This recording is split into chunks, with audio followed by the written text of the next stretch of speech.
Então vamos, né? Isto. A mensagem 53, palavra escrita do livro Palavras de Vida Eterna.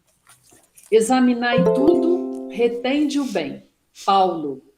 É a primeira carta aos Tessalonicenses 5:21.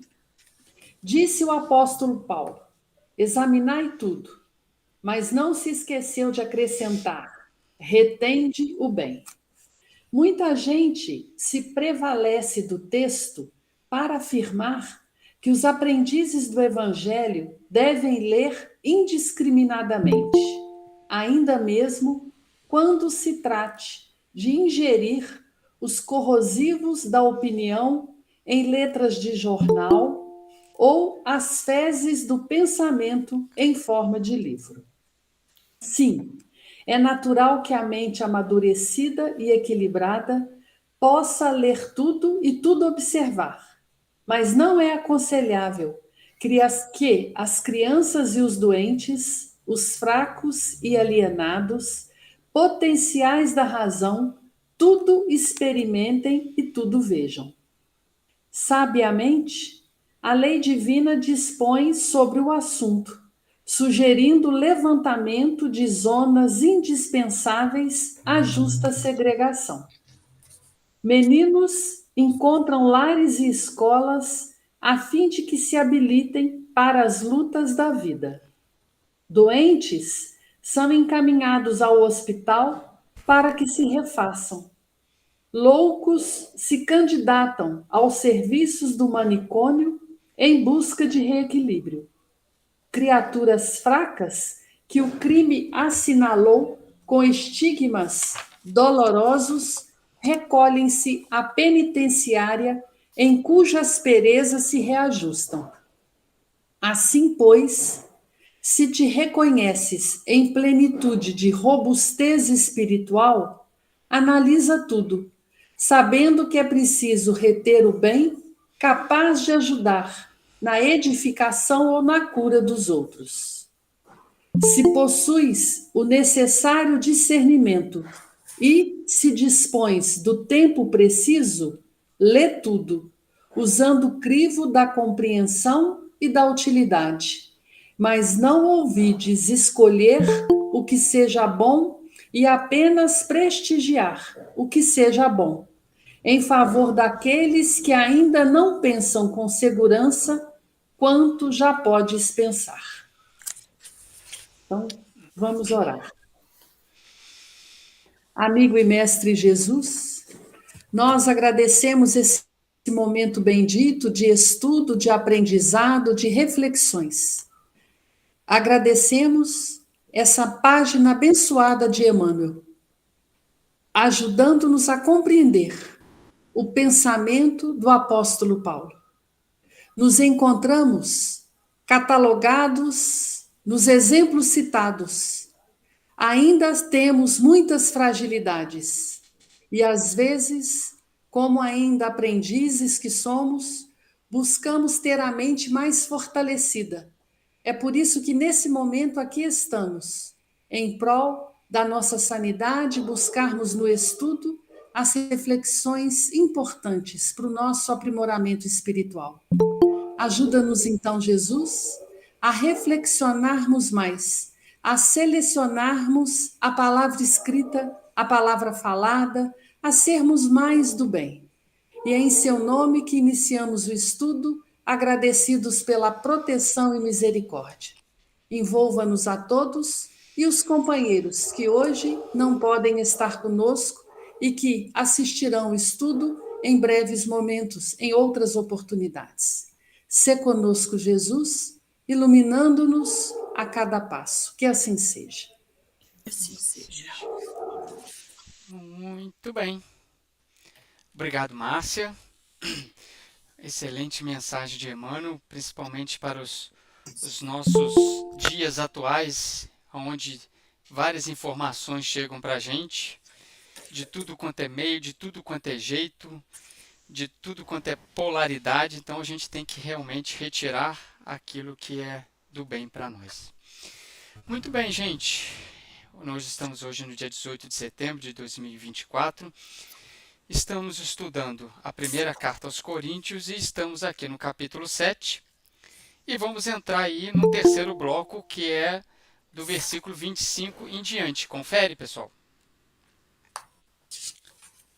Confere. Ok. Então vamos lá. Semana passada a gente verificou assim, o comportamento disciplinar que Paulo colocou para o celibato, para o casamento, para a virgindade. Né? Ele colocou uns itens que eram a opinião dele, outros itens que realmente são conjugações morais que nós temos que ter perante a sociedade. E aqui no bloco 25, o que ele vai tratar? Ele vai tratar ainda do assunto casamento, que ele vai colocar um pouquinho mais para frente, e vai fazer algumas relações que estão acontecendo também dentro da comunidade. Então, assim, o nosso papel, mais uma vez, é retirar o nosso conteúdo espiritual, trazer para a nossa atualidade, para a nossa vivência, né? Porque nós já somos companheiros de caminhada de Paulo. Já estamos andando com ele há 1 ano. Né? O início do Marcos não ficou nem tanto tempo assim, depois voltou. Então nós já somos companheiros de Paulo. Né? Então a gente já está caminhando com ele perante as cartas. Então é importantíssimo agora a gente ter um entendimento mais profundo do que ele está colocando aqui. Então vamos lá no versículo 25. A propósito das pessoas virgens, não tenho preceito do Senhor. Dou, porém, um conselho como homem que, pela misericórdia do Senhor, é digno de confiança. Então, assim, poucas vezes a gente vai ver dentro das cartas de Paulo um dizer desse que Paulo está colocando aqui, ó, não tenho preceito, né? Mas eu vou te trazer um conselho sincero. Eu vou te trazer a minha opinião. Por quê? Porque assim, ele agora está trazendo todo o conceito que ele tem da doutrina judaica e do conhecimento de Cristo para poder balizar e disciplinar moralmente, de acordo com Cristo, né, aquilo que é perante legal na sociedade. E já naquela época ele já tinha esse pensamento. Tá? Então, ele vai colocar aqui, no versículo 26, julgo que essa condição é boa, por causa das angústias presentes. Sim, é bom ao homem ficar assim. Que condição que ele está falando, gente? Qual que é a condição aqui que ele está falando? Ele está falando de quê? Vocês pegaram? De ser virgem? De castidade. Castidade. De castidade. E não só a castidade feminina. Ambas. Sim, Ele se refere a ambos os sexos. sim, né? sim. Inclusive, Paulo vai trabalhar um e outro aqui.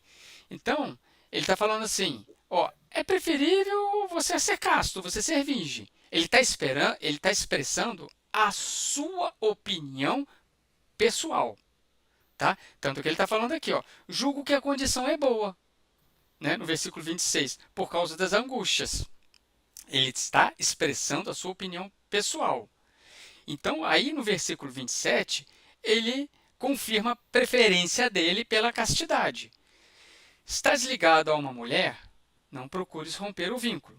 Estás ligado a uma mulher? Não procures mulher. Todavia, se te casares, não pecarás. E se a virgem se casar, não pecará.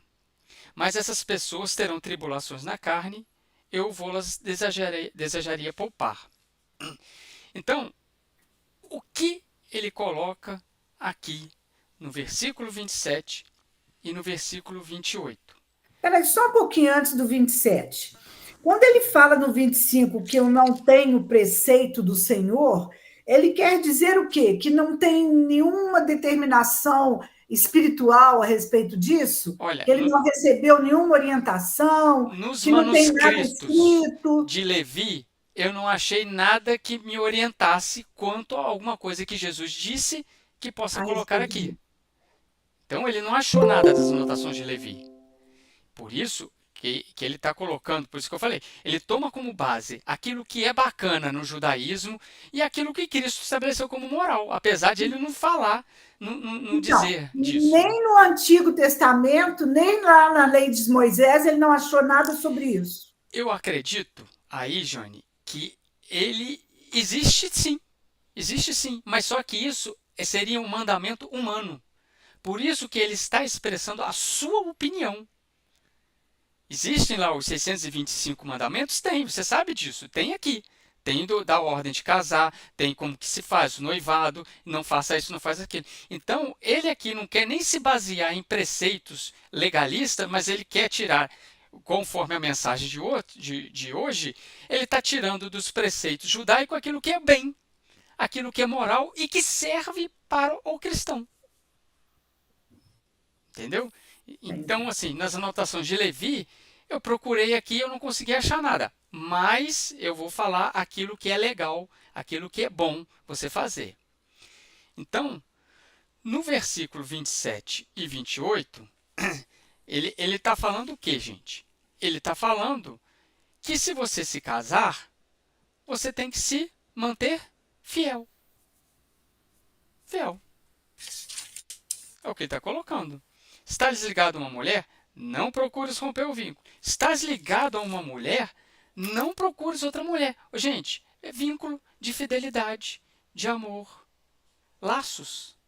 Laços. Isso que é legal. Isso que ele está trazendo, tá vendo? E a opinião dele, que ele está formatando aqui para os coríntios, é totalmente moral. É totalmente moral aqui. Então, o Paulo sabia da importância do casamento. Ele sabe da importância, ele ia se casar. Ele ia se casar. Então ele sabe. Oi? Eu entendo também que ele está dizendo o seguinte: cumpra o seu compromisso. Sim, assumido. Assumido, Isso, não é? isso. Você faz uma aliança, mantenha-se fiel a ela. Exatamente. Né? Isso aí, é a fidelidade. Então, quando até ele fala assim na questão 28, interessante, que ele fala assim, ó, mas essas pessoas terão tribulações na carne. Eu vos desejaria poupar. Quais são essas tribulações?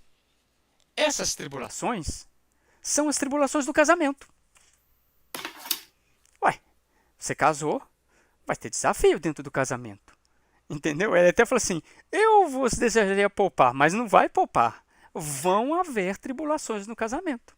A notinha A da Bíblia de Jerusalém fala isso. Não se trata das tribulações oriundas da consciência,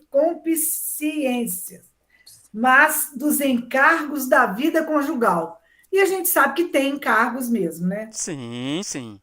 Né? Você casa, a gente sabe com quem casa, ou pelo menos deveria saber. Né? Deveria saber.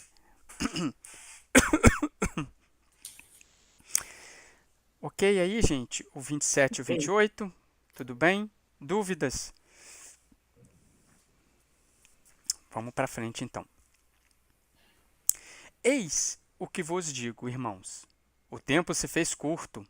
Resta, pois, que aqueles que têm esposa sejam como se não a tivessem. Aqueles que choram, como se não chorassem. Aqueles que se regozijam, como não se regozijassem. Aqueles que compram, como se não possuíssem. Aqueles que usam deste mundo, como se de fato não usassem, pois passa a figura deste mundo. Pergunta. Essa notinha aí da BJ é muito interessante para a gente entender. Qual Olha notinha? Só, fala assim, que o tempo se fez curto é um termo técnico da navegação. Literalmente significa o tempo dobrou suas velas. Qualquer seja o intervalo entre o momento presente e a perúzia, perde a importância, dado que no Cristo ressuscitado o mundo vindouro já está presente. Ou seja, essas coisas não têm uma significância tão importante assim. É o que eu entendi. Tem coisa mais importante, mais relevante para se pensar. Foi o que eu vi. eu não falaria mais importante, mas tem coisa para nós focarmos também. As duas são Você importantes. diz o também, né? Uhum. Agora eu quero que vocês me falem do que Paulo está falando aqui do versículo 29, 30 e 31. O que ele está falando aqui? O que vocês perceberam do texto aqui? Para mim, relacionamento. Para Entre as mim é o pessoas. desapego. Você ser casado, mas você não se apegar somente a isso. Você vivenciar com base no Cristo, nos ensinamentos do Cristo, sem dar mais valor à esposa, por exemplo, ao marido, à filha, do que ao Isso. Cristo. Entendi assim também. Esse é o caminho. E aqui é o mundo passageiro. Isso! Esse é o caminho da interpretação. Exatamente isso aí, gente. E ele dá uma dica para a gente, porque quando ele fala que as pessoas terão tribulações aonde? Na carne. Ou seja, é na convivência, na matéria. Mas ele está querendo dizer que essas tribulações fazem parte, mas elas não precisam acompanhar o ser. Nós precisamos transcender a isso. Isso aí.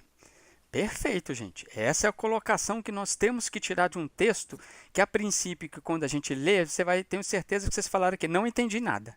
Deixa eu ler de novo. Aí a gente começa a ler, começa a refletir, fala assim, é isso que Paulo quer falar. Então, Eu só entendi quando eu fui lá na notinha da BJ.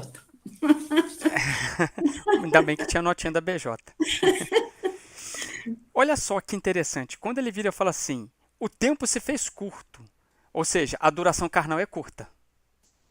É isso aí que vocês estão falando. A duração carnal, olha como que é importante a gente interpretar a figura de linguagem que ele está colocando aqui. E aí ele vira e fala assim, aquele que tem esposa, seja como se não tivesse. E assim ele vai dando os exemplos, né? Do chora e tal. Aí, o que ele quer passar para esses ouvintes?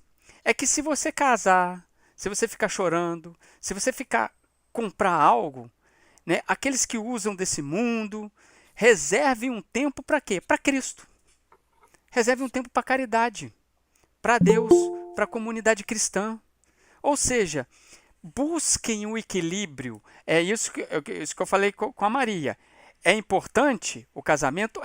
Mas o Cristo também é muito importante.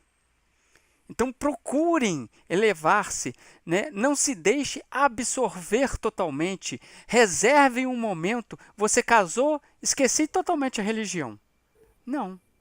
Agora que a gente precisa. Por quê? Conforme a Márcia falou, nós vamos ter tribulação na carne. E eu lembro da Joana de Cusa, quando foi encontrar com Jesus. Isso. Então, assim, não era a hora dela segui-lo. Né? Porque na carne, com as tribulações do casamento orientado. Então, assim, esse equilíbrio, né? Cada um vai ter o seu momento. É necessário que haja a semeadura, não é verdade? Exatamente. Porque é um momento seu. Por isso que ele fala, como se não tivesse, como se não chorasse, como se não se regozijasse. Porque assim, quando você se dedica a uma tarefa, é você. É você, aquilo é seu. É você que está se dedicando, não é o seu cônjuge. Aquele é um realimento espiritual, é um equilíbrio, é uma força, é energia. Então aquele momento é como se você não tivesse, é seu aquele momento. Né? Você vai para uma reunião mediúnica, você não é, né, a esposa do Binha, você não é a esposa do Carlinho. Você é a Jane, você é a Márcia. Né? Você é aquela pessoa, aquele tempo é seu, é dedicação sua. É como você não tivesse. Dedicar-se, entendeu? Eu achei isso aqui, assim, entre linhas, muito importante, uma mensagem que às vezes passa desapercebida, mas que reflete um equilíbrio na nossa vida. De buscar esse ponto de equilíbrio, desse ponto de refazimento. É aquilo que os orientais falam, né? Viva o presente. Então você tem uma tarefa aqui? Tá, tem uma tarefa. Eu vou executar. Claro que às vezes, né, a gente falou tanto do episódio de Marta e Maria, tem às vezes que a gente tem que ser Marta, às vezes tem que ser Maria, às vezes a gente tem que abrir mão para a família. Ok. Mas você não vai abrir mão a vida toda. Você não vai abrir mão por um período, não. aquele dia ali tem uma festa, tem alguma coisa, um ente está doente, eu vou fazer uma visita, mas depois eu vou voltar. É isso aí. E essa dimensão do tempo carnal e do tempo espiritual, né? Isso. Perfeito. Por isso que a gente vai entender a opinião de Paulo. Por isso que ele vira e fala assim, era melhor que você ficasse virgem. Por quê? Celibatário. Porque para Paulo, você ia se dedicar 100%. Então essa é a opinião dele. Essa é a opinião dele. Tanto que ele fala como se fosse eu. Né? Então ele está olhando pela ótica dele. Mas se você se casar, né, reserve um momento. Você está vendo como Paulo ele expressa uma opinião, mas E a ele Igreja faz. Católica levou isso ao pé da letra, né? Como Levou. regra. Mas vocês observem que Paulo é flexível até onde pode se dobrar, né? Porque ele não vai aceitar todos os valores, que inclusive é o próximo capítulo que a gente vai estudar. Então, ele até onde é legal, até onde é moral, você pode ir. Não tem problema nenhum, né? Então, ele gostaria que todos fizessem isso. Mas, já que não é, então você seja fiel. Casou? Fidelidade. Respeito ao próximo. Tá? Então, se você casou, não peque. Se você casar, reserve um tempo para Deus. Por quê? Porque o tempo é curto. Ele mesmo está falando aqui. Gente, essa noção aqui, ele já dá uma pista. Quando ele fala assim, o tempo se fez curto, ele já sabe que a nossa vida carnal é muito curto em relação à espiritual, em relação à vida imortal do espírito. Aqui ele dá uma pista. Por que eu estou falando isso? Porque mais à frente, acho que ainda nessa carta aos Coríntios aqui, na primeira carta aos Coríntios, nós vamos trabalhar muito o corpo celeste e o corpo anímico que Paulo fala. E se a gente se a gente lê isso de uma maneira apressada, a gente perde as flores no caminho em que Paulo deixou. Então aqui é uma flor no caminho. Quando ele fala o tempo curto, por trás disso já está a sabedoria dele, que a nossa existência carnal é curta. Opa, fechei aqui, isso aqui é uma chave. Isso aqui é uma chave que passa batido. E a gente tem que assinalar isso aqui. Porque lá na frente, o que ele vai fazer com isso aqui? Ele vai expandir, ele vai fazer assim, abriu. Totalmente aqui. Né? Ok. Ok, gente? Tranquilinho. Vamos lá. 32. Eu quisera que estivesseis isentos de preocupações. Quem não tem esposa, cuida das coisas do Senhor e do modo de agradar ao Senhor. Quem tem esposa, cuida das coisas do mundo e do modo de agradar a esposa, e fica dividido. Da mesma forma, a mulher não casada e a virgem cuidam das coisas do Senhor, a fim de serem santas de corpo e de espírito. Mas a mulher casada cuida das coisas do mundo, procura como agradar o marido. Então, o que ele está dizendo aqui? Ele só está confirmando a teoria de que ele gostaria que as pessoas ficassem celibatárias. Seria melhor. Né? Eu quisesse que você não tivesse isento de preocupações. É o que ele começa falando aqui. Ou seja, você vai ter tribulações na carne. Isso vai te dar a consumir um tempo. Ou seja, então ele fala, né? Pois que ele fala, quem não tem esposa, cuida das coisas do Senhor. Ou seja, eu vou me dedicar mais. Eu vou me dedicar mais um pouquinho das coisas do Senhor. Então, o verso 33 e o verso 34, ele faz essa divisão. Ela fala que quem tem esposa fica dividido. Tem que ficar lá e cá. É o equilíbrio. É manter isso aí.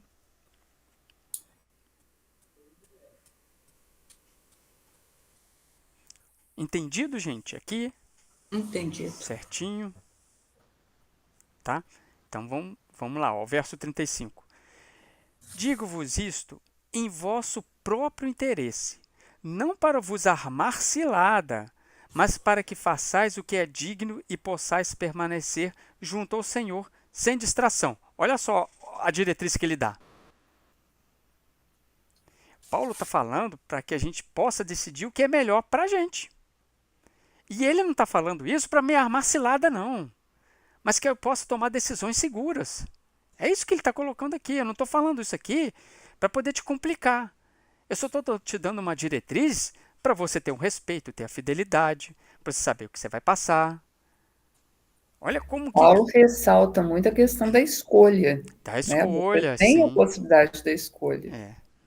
E é um alerta, né, que ele faz para a gente não se perder, não se distrair Sim. das coisas necessárias e essenciais. Por isso que eu falei, as duas são importantes. Uhum. As duas são importantes. As duas levam ao Senhor. Você está na sua casa, isso é um templo.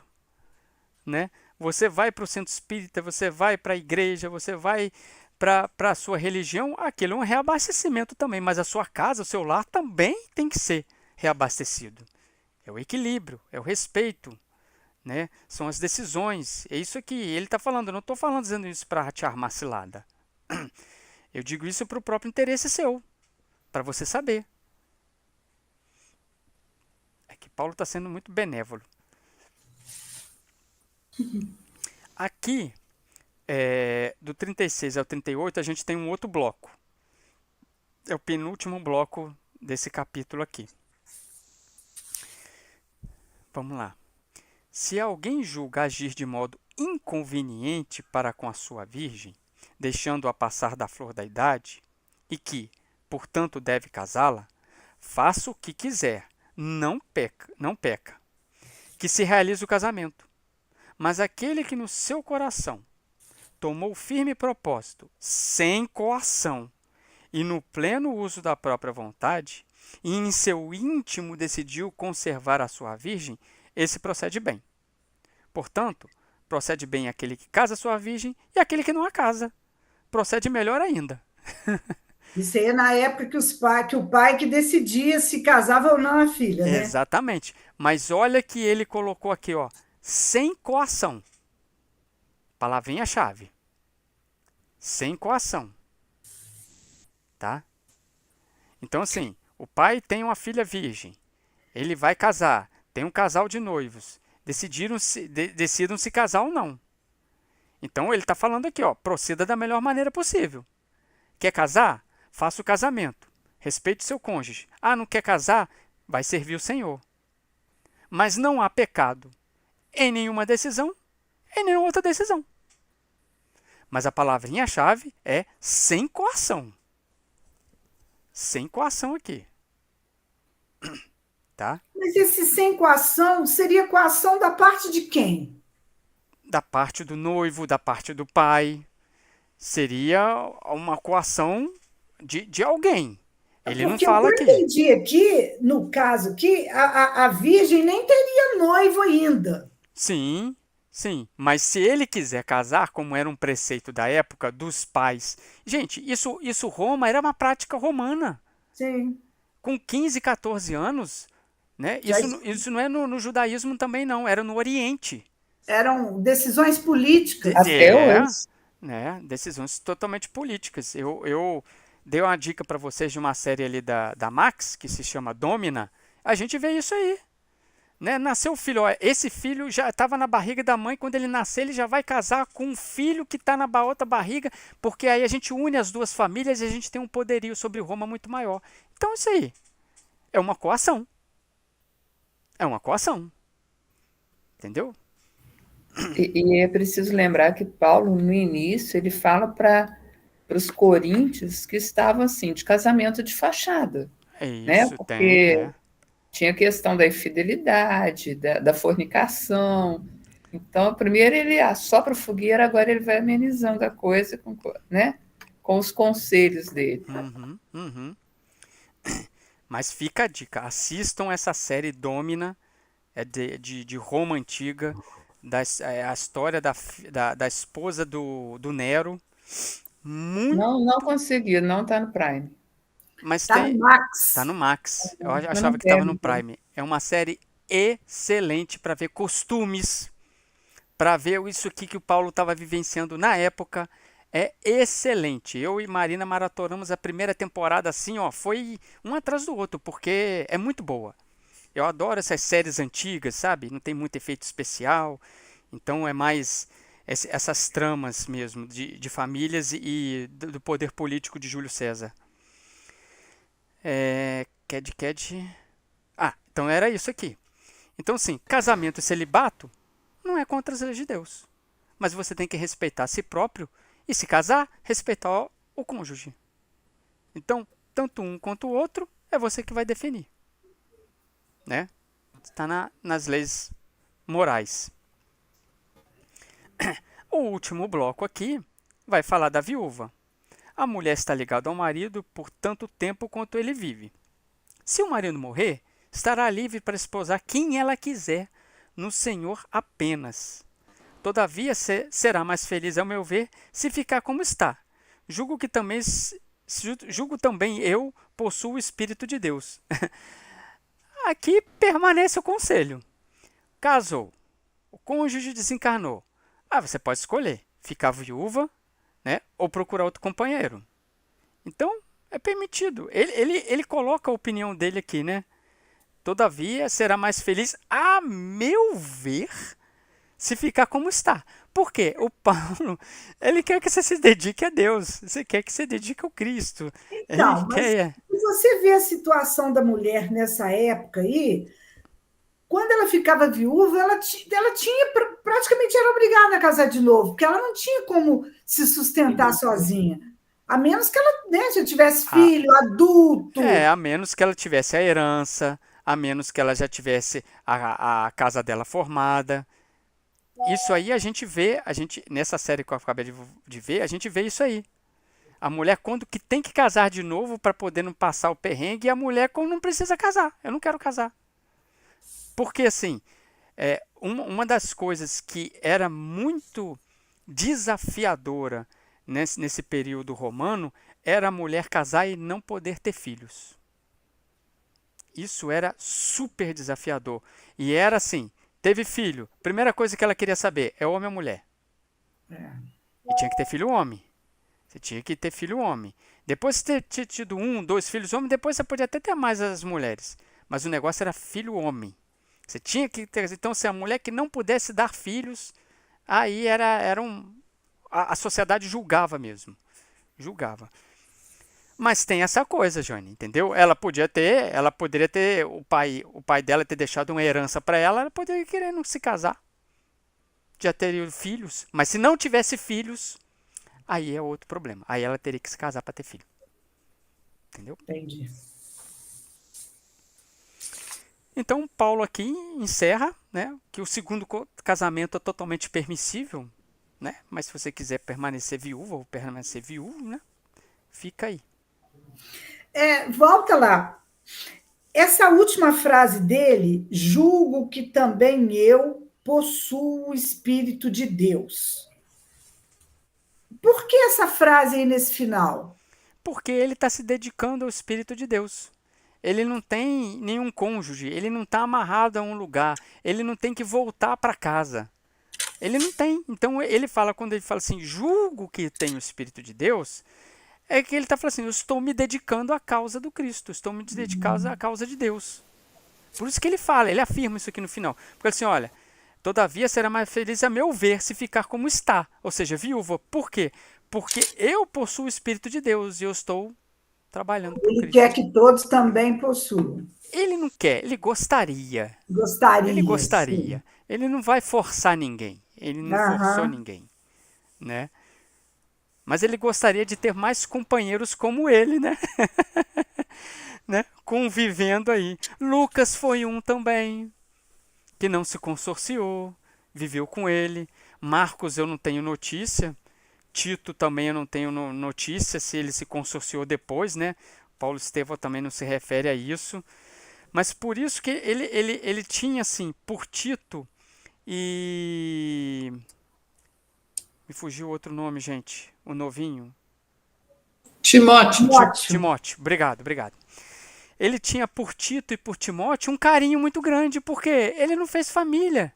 Então ele pegou aquele jovem ali, né, assim, Bem que adotou. Oi? É, isso, bem que Bem que adotou, adotou. assim. Tanto é que ele fala que Timóteo é o filho dele do coração, gente, isso é lindo. É do coração, porque ele está vendo em Timóteo um Paulo ali dentro.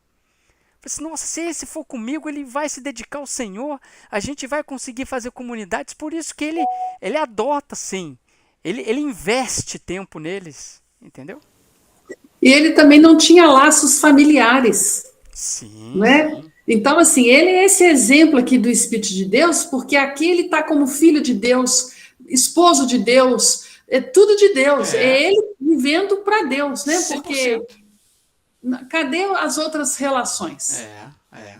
Foram E ele, rompidas. e ele que sonhou tanto, né? Ele sonhou tanto com o noivado, Oh, sonhou meu tanto com Deus, Abigail, tantos família, fez planos. plano para filhos, mas os filhos dele são as igrejas, são aqueles É, que ele conseguiu converter, a Timóteo, o Abigail disse Tito. isso para ele, né? É. Então, assim, você vê como que ele conseguiu superar a si mesmo. Ele conseguiu canalizar aquela energia do casamento, a energia sexual, a energia criativa, para o trabalho dele. Para o trabalho dele. E ele foi muito bem, ele foi fiel até o final da mensagem dele.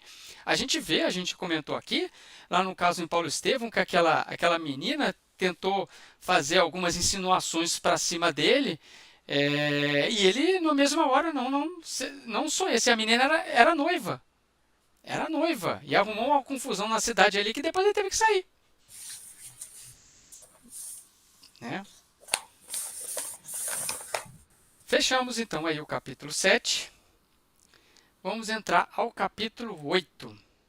Aqui a BJ, ela denomina as carnes sacrificadas aos ídolos. Tá? Tem uma notinha G aí também, que é bacana aí, ó, explicando, né, que essas carnes dos animais sacrificados aos ídolos, cujo excedente não utilizado nos banquetes sagrados era vendido ao mercado. Tá? Então, assim, mais uma vez, nós vamos ler uma prática que acontecia há 2000 anos atrás, de carne vendidas aos ídolos. A grande questão e o grande nosso objetivo, que sempre é desse grupo, nós vamos tirar o conteúdo espiritual para os nossos dias atualmente. Né? Por quê? Aqui, conforme a notinha G da BJ coloca aí, né, os alimentos eram oferecidos aos ídolos nos templos pagãos, e esses alimentos depois eram vendidos aos mercados. Isso era uma forma legal. Tá? Então, esse capítulo aqui, na minha anotação, ele é um paralelo com o capítulo 14 da Epístola aos Romanos, quando a gente falou de um tema bastante similar, bastante parecido, o 14º capítulo da Epístola aos Romanos. Tá? Se lembra que a gente falou da dieta vegetariana, de não comer carne? É bem parecido. Tá? É bem parecido. Então, a gente tem que observar aqui o que nós vamos trabalhar. Mais uma observação antes da gente entrar. O Paulo, lá, ele tinha falado da obrigatoriedade do cristão, da não obrigatoriedade do cristão, de não conservar as leis mosaicas. Por quê? Porque existem muitos ritos, existe muita cerimônia. Ele foi contra a circuncisão, que era uma prática mosaica, uma prática judaica. Existe a observância de dias especiais. Então, Paulo, ele quer desvincular isso. Ele trabalha para fazer essa desvinculação. Tá? Né? Ele trabalha muito o que Jesus falou, não é o que entra pelo homem que possa contaminar, mas é o que sai que contamina. Então, o Paulo entendeu o que, gente? O Paulo entendeu que essas práticas de ritos, de cerimônias, de sacrifícios, isso tudo é transitório. Isso tudo é transitório. São regulamentações, são legislações humanas, né? O uso de alimentos aqui e ali, isso é transitório. Isso aí não é o importante. Só que o que acontece? Muitos desses convertidos, até entre os gentios, eles ficavam ainda sob essa influência, que resultava em, em diferenças de comportamento dentro da igreja, em perturbações. Gente, vamos pegar um exemplo aqui. Olha, eu era católico, agora eu estou frequentando ali a FEAC, mas toda vez que eu entro ali na FEAC, eu faço o sinal da cruz. A gente já viu isso. Por quê? Você ainda está carregando aquele vínculo. Entendeu? Você ainda está procurando, você entra na FEAC, você está procurando um ídolo, você está procurando uma imagem. Aqui não tem imagem, não. Aqui não tem um pastor. Como que é feito? Você está procurando o rito. Você observa como que é desafiador para a gente romper vínculos. Então é isso que Paulo está trabalhando, porque ele sabe que é desafiador.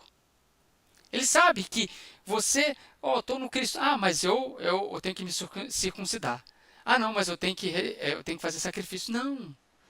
Você é do Cristo agora, você está livre disso aqui.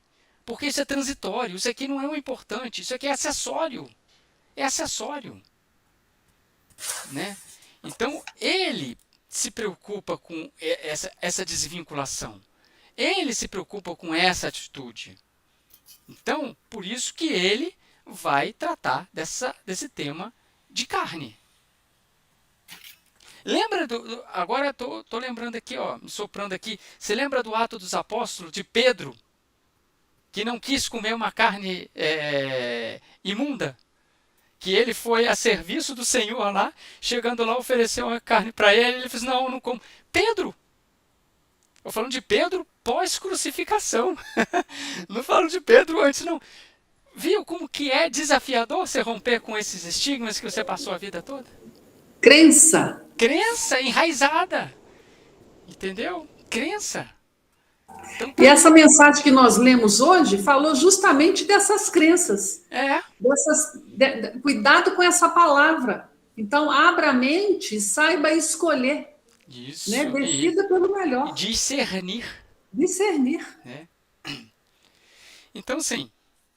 Qual que é o escopo desse capítulo? Qual que é o objetivo?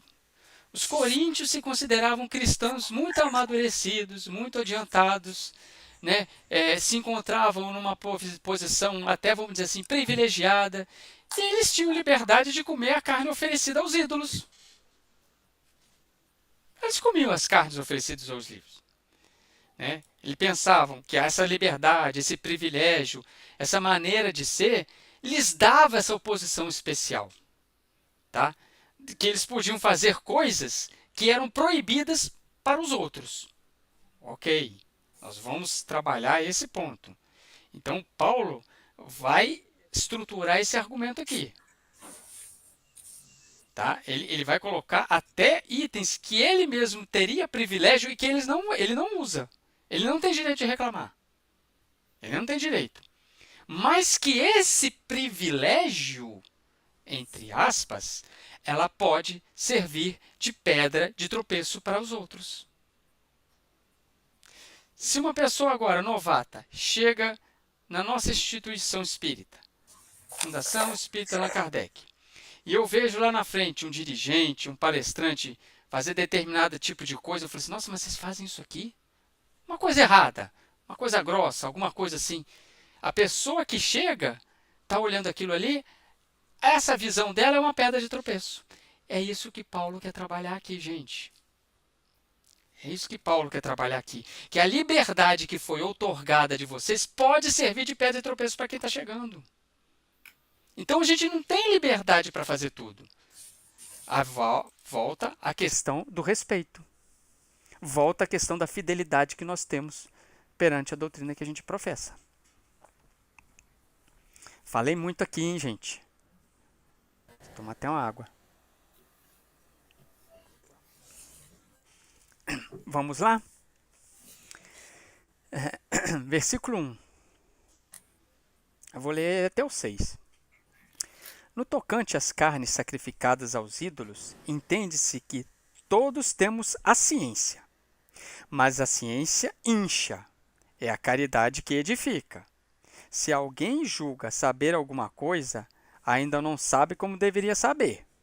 Mas se alguém ama a Deus, é conhecido por Deus. Por conseguinte, a respeito do consumo das carnes imoladas aos ídolos, sabemos que o ídolo nada é no mundo e que não há outro Deus a não ser o Deus único. Se bem que existam aqueles que são chamados deuses, quer no céu, quer na terra. E há, de fato, muitos deuses e muitos senhores. Para nós, contudo, existe um só Deus, o Pai, de quem tudo procede e para qual caminhamos, e um só Senhor, Jesus Cristo, por quem tudo existe e para quem caminhamos. É muito provável que Paulo estivesse respondendo algumas indagações, algumas perguntas que foram feitas na carta que foi enviada para ele. Tá? E às vezes até na ordem que foi colocada essas perguntas ele vem respondendo também. A gente não sabe. Tá? Então ele está abordando aqui o que a gente colocou, as carnes sacrificadas aos ídolos. Tá? Eu tenho uma anotação aqui, só de curiosidade. No templo, aí eu vou colocar o templo romano lá, né? E até se usava isso também no templo judaico, existiam 5 tipos de ofertas de carnes, né, e de outros sacrifícios que eram colocadas no templo. A primeira oferta era a oferta que se queimava, ou seja, pegava o animal e queimava ele todo, né? Mas retirava dele o estômago, as vísceras, tudo aquilo ali, tá? E deixava para os sacerdotes. A segunda prática é a oferta pelos pecados. Nesse caso, só se queimava a carne, mas uma partezinha da carne ia para o sacerdote. A mesma coisa acontecia com a oferta das transgressões. Se queimava a carne, mas uma partezinha ia para o sacerdote. Aí depois existia a oferta de comida, que consistia em azeite, em farinha, tá? E colocava uma parte simbólica no altar, mas tinha a partezinha do sacerdote também. E por último tinha a oferta de paz, né? Que é onde se queimava a gordura e as vísceras dos animais. E o sacerdote recebia o restante do animal. Observem nessas práticas o quanto que os sacerdotes tinham de alimento. Observem nessas práticas. Por que eu quero apontar isso? Enquanto que uma família judia ou uma família de, vamos dizer assim, de classe razoável, ela comia carne enquanto podia, enquanto acontecia algum evento, o sacerdote comia carne todo dia. O sacerdote tinha privilégio. Então, o sacerdote, inclusive, comia as carnes e pegava isso e as vendia. Então, a classe do sacerdote era uma classe o quê, gente? Rica. De privilégios perante a sociedade. Enquanto todos tinham que pagar, ele recebia de graça. Recebia farinha, recebia azeite, carne. Observe. Esses muitos senhores aqui, então, né? Sim, e Paulo sabia disso muito bem. É por isso que ele fala aí que a ciência incha, ciência no sentido assim, do conhecimento intelectual dos... Sabedoria deles, né? E a sabedoria deles. Então, Paulo sabia muito bem que eles usavam a religião como meio para enriquecer. E a gente faz a relação com a doutrina espírita. Quantos médiuns faliram, são falidos por justamente terem aceitado essas carnes. Essas carnes, né? É verdade. Essas gorduras. As gorduras, né? Então, isso é tudo muito chamado hoje, né? Dar de graça aquilo que de graça recebeste. Né? Muito bem lembrado, Márcia. Inclusive está o Trilhas da Libertação aí, como prova aí. Tormentos da Obsessão, Os Mensageiros. Tá aí. Então... E os erros se repetem, né? Pois é, você está vendo? Nós vamos analisando aqui, se a gente não ficar pegando na letra, o espírito que vivifica, ele está presente hoje. A interpretação está fácil, está ao alcance, né? Mas nós estamos entendendo as práticas judaicas, a situação cultural da época, né? Para que amplie o raciocínio. Não é Isso. isso? Mas quando ele está dizendo aqui do ídolo, ele está falando o quê? Aonde você está colocando seu olhar? É a mesma coisa no casamento, na fornicação, né? Então, assim, ele só vai mudando o comportamento, né? Mas o padrão de crença, a moralidade que ele quer instalar é viva pelo Isso Espírito, aí. para o Espírito, Isso não é aí. isso? Isso aí. Por isso que eu falei, a gente tem que trazer para os nossos dias atuais, senão isso aqui vai ser um texto que a gente vai ler do início ao fim e falar assim, ok, beleza, não serve. Ô, Entendeu? Sidney, e se a gente pensar também que o número de doações de carnes não era uma por dia, É, era um montante muito alto. é. Talvez que não desse nem para o consumo dele. Daí porque também vender. E Isso. ganhava dinheiro com aquilo ali. Isso. Porque não é uma pessoa que vai lá e fazer a oferta. Eram muitas pessoas Sim, todos os diariamente dias. ofertando, não é? E é um material, muitas vezes, perecível. É, sim, sim, Então, era consumir e vender. é. Eram as Ou, alternativas que tinham. ou consumir e vender e doar. Isso. Você Doar para imagina os seus familiares. fazer um churrascão, né, Maria? Agora, Tem Emmanuel aí, Sidney. peraí, rapidinho. Peraí, só terminar esse coisa aqui. Alguém quer A falar? Sandra quer te perguntar, é a Sandra. Oi, pode falar. Desculpa a ignorância, mas o que seriam esses ídolos? Esses ídolos que ele está falando aqui são os ídolos gregos, são os ídolos romanos que tinham na época. Tinham vários templos. Templo de Afrodite, né, templo de Apolo, né? Tinham vários templos. Então, eles sacrificavam. Inclusive, nessa minha viagem que eu fiz para a Turquia, a gente foi lá em Pamukkale e eu pude visitar o templo de Plutão. Né? O templo de Plutão, ele tinha 2 andares, e as sacerdotisas ficavam em cima e ficavam as pitonisas embaixo. E ele, agora eu não vou lembrar o nome do gás, e ele tinha uma terma natural naquela região e expelia um gás. E eles canalizaram esse gás para alguns cômodos. Então uma pessoa ia lá pedir conselho sobre alguma coisa. Ah, eu quero saber se o meu filho vai casar. Essas pitonisas, ou acho que eram sacerdotes, né? Eles entravam nesse ambiente, respiravam aquele gás que, a muito ver, se ficava muito tempo ali, ele desmaiava e até morria. Tanto é, eles entravam num estado de transe e eles começavam a professar sobre aquela coisa ali. E aí a pessoa recebia e deixava o quê? Deixava um sacrifício ali. Né? Eu tenho foto desse templo de Plutão. Eu tenho as fotos todas lá. Tem onde que era colocado o sacrifício, aonde que eles entravam. Então, vários templos, todos os templos tinham seus sacrifícios. Tinham isso aqui. Tá? Respondido? Sim. Ok. Temos... eu ia comentar alguma coisa? Esqueci. Mas tem o Emmanuel, né, Jane? Tem o Emmanuel, é no versículo 1. O versículo 1. Ele Isso. faz um paralelo entre a ciência e o amor. Sim, sim. E ele fala aqui, né? O termo, né? A ciência incha, o amor edifica. É o que ele está colocando lá para poder trabalhar com isso aí. A diferença do amor e da ciência, né? Quer comentar mais, Johnny? Não, ele faz algumas comparações, né? A ciência pode estar cheia de poder, mas só o amor beneficia. Então, ele fala as vantagens que a ciência traz, mas que ela traz e existe um mau uso, e aí só o amor modifica aquilo. Então, tem no parágrafo aqui, ó, se a ciência descobre explosivos, esclarece que o amor, quanto utilizar a utilização deles na abertura de estradas que liguem os povos. Se a primeira confecciona um livro, ensina um segundo como gravar a verdade consoladora. A ciência pode concretizar muitas obras úteis, mas só o amor institui as obras mais altas.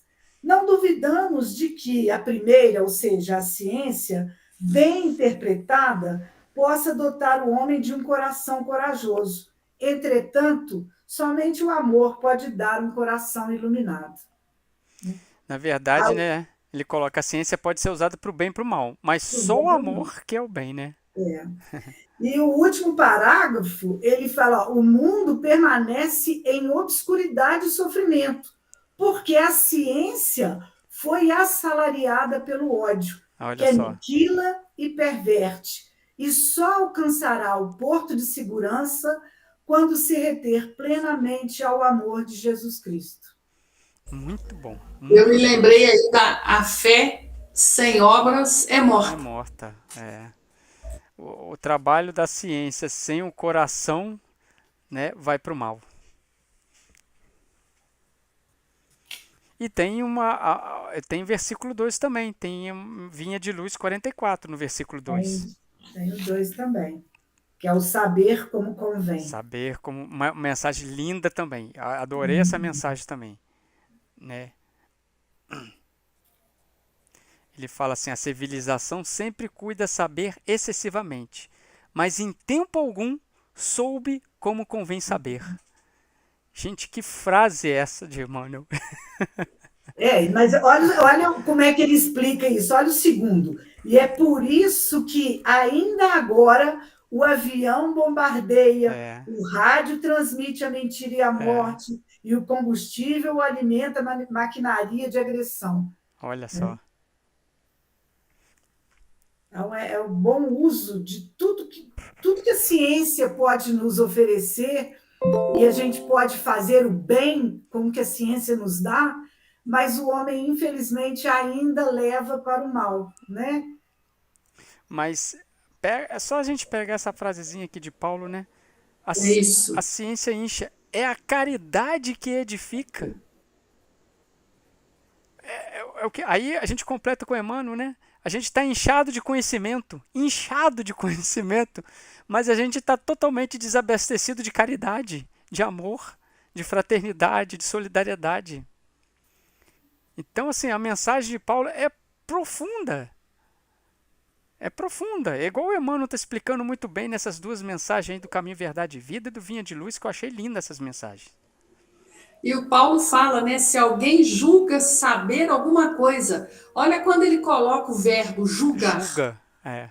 não é? Não sabe nada. É. Não sabe como deveria saber, quer dizer, ele foi generoso, não é que não sabe nada, mas como deveria, não sabe. Mas pelo fato justamente desse julgamento, não é verdade?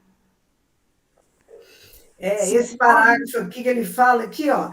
Em nossas atividades evangélicas, toda a atenção é necessária ao êxito da tarefa que nos foi cometida. Aprendizes do Evangelho existem que pretendem guardar toda a revelação do céu para impô-la aos vizinhos, que se presumem de posse da humildade para tiranizarem os outros, que se declaram pacientes, irritando a quem os ouve, que se afirmam crentes, confundindo a fé alheia, que exibem títulos de benemerência, olvidando comezinhas obrigações domésticas. E o termo que o Paulo usa, julga, o Emmanuel fala, presumem. Se presumem. E a gente, no nosso entendimento, troca por farisaísmo. Gente. A subida é árdua. E Paulo está com a gente aqui. Gente, 19h59 no meu relógio aqui. Vamos parar aqui no versículo 3, senão a gente não interrompe o entendimento no meio.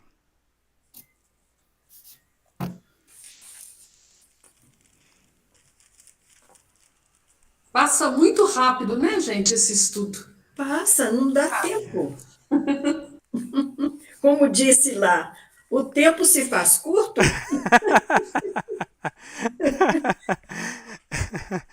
Verdade.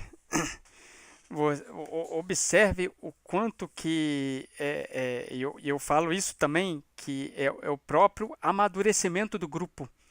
ou como hoje a gente já está conseguindo pegar as nuances de Paulo, interpretar as nuances de Paulo com mais facilidade, né?